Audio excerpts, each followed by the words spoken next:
Welcome friends, welcome to India சமையல். இன்றைக்கி வீடியோவில் அசைவம் சாப்பிடாதவங்களுக்கு சைவத்தில் உங்களுக்கு நான் மீன் குழம்பு செஞ்சு காமிக்க போகிறேன். நம்ம சேனலை ஃபஸ்ட் டைம் பார்க்குறதா இருந்தால் சப்ஸ்கிரைப் பண்ணி வச்சுக்கோங்க. வாங்க ஃப்ரெண்ட்ஸ், எப்படி பண்ணலான்னு சொல்லி பார்க்கலாம். லைக் பண்ணிடுங்க.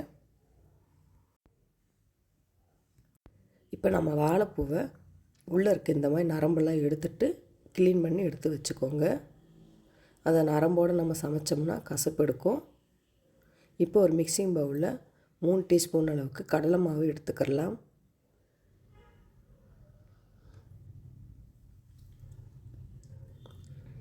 மிளகாத்தூள் 1/2 டீஸ்பூன் அளவுக்கு சேர்த்துக்கோங்க.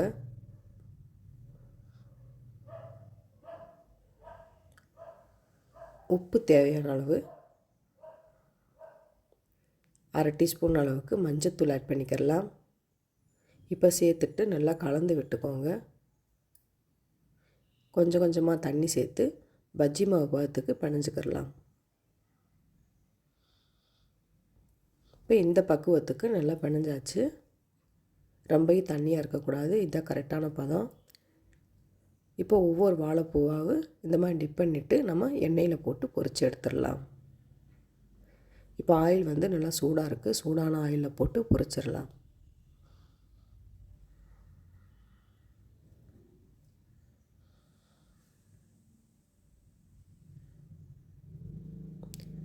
இப்போ நல்லா வேகட்டும்.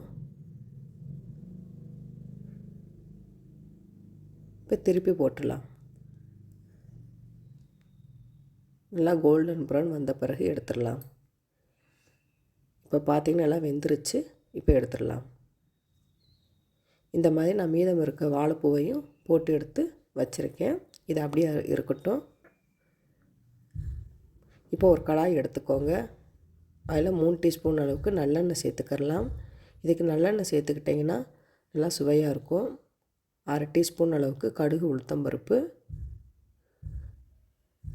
1/2 டீஸ்பூன் அளவுக்கு சீரகம், 1/2 டீஸ்பூன் அளவுக்கு வெந்தயம்,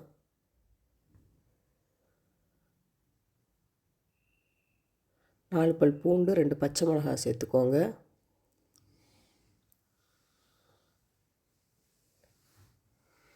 கொஞ்சமாக கருவேப்பிலை சேர்த்துக்கோங்க. இப்போ நல்லா கலந்து விட்டுக்கரலாம்.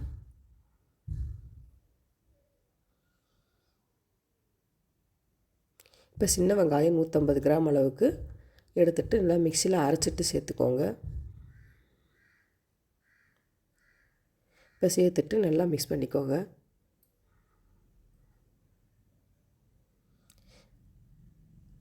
நம்ம கையில் பார்த்திங்கன்னா 2 கைப்பிடி அளவுக்கு இருக்கும்.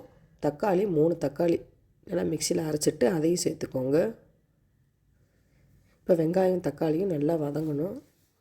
பச்சை வாசனை போகிற அளவுக்கு நல்லா கலந்து விட்டுக்கோங்க.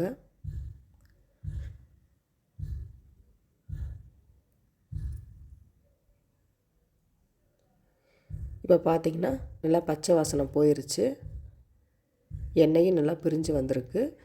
நெல்லிக்காய் சைஸ் அளவுக்கு எலுமிச்சம்பழம் எடுத்துட்டு அது நல்லா இந்த மாதிரி கலந்து போட்டுக்கோங்க. நம்ம வீட்டு மசால் பொடி 3 டீஸ்பூன் அளவுக்கு நான் சேர்த்துருக்கேன். நீங்கள் காரத்துக்கு ஏற்ப நீங்கள் சேர்த்துக்கோங்க. 1 டீஸ்பூன் அளவுக்கு மிளகாத்தூள் சேர்த்துருக்கேன். உப்பு தேவையான அளவு. இப்போ சேர்த்துட்டு நல்லா கலந்து விட்டுக்கோங்க.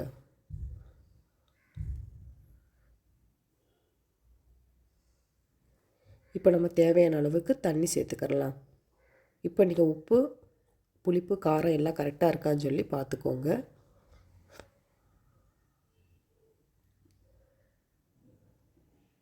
நம்ம தேங்காயை அரைச்சிட்டு பால் எடுத்து 1 கப் அளவுக்கு சேர்த்துக்கோங்க.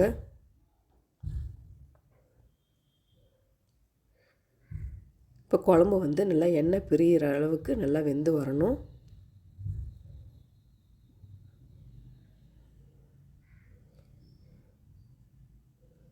இப்போ பார்த்திங்கன்னா குழம்பு நல்லா கலந்து விட்டாச்சு.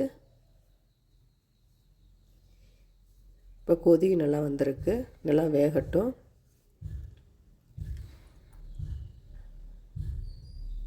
மேலாப்பில் பார்த்திங்கன்னா எண்ணெயெல்லாம் நல்லா பிரிஞ்சு வந்திருக்கு.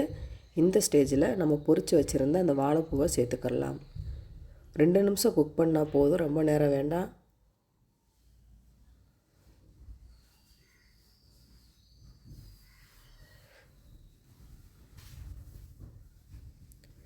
இப்போ நம்ம வாழைப்பூவெல்லாம் சேர்த்தாச்சு. இப்போ மிக்ஸ் பண்ணிக்கிறலாம். அவ்வளோதாங்க, சூப்பரான சைவ மீன் குழம்பு ரெடி. நீங்களும் இந்த மாதிரி ட்ரை பண்ணி பாருங்கள் ஃப்ரெண்ட்ஸ். ட்ரை பண்ணி பார்த்துட்டு கமெண்ட் பண்ணுங்கள். சூப்பராக இருக்கும். உங்களுக்கு இந்த வீடியோ பிடிச்சிருந்துச்சுன்னா லைக் பண்ணுங்கள், ஷேர் பண்ணுங்கள், கமெண்ட் பண்ணுங்கள். உங்களை நான் வேறோட சந்திக்கிறேன். பாய். தேங்க்ஸ் ஃபார் வாட்சிங்.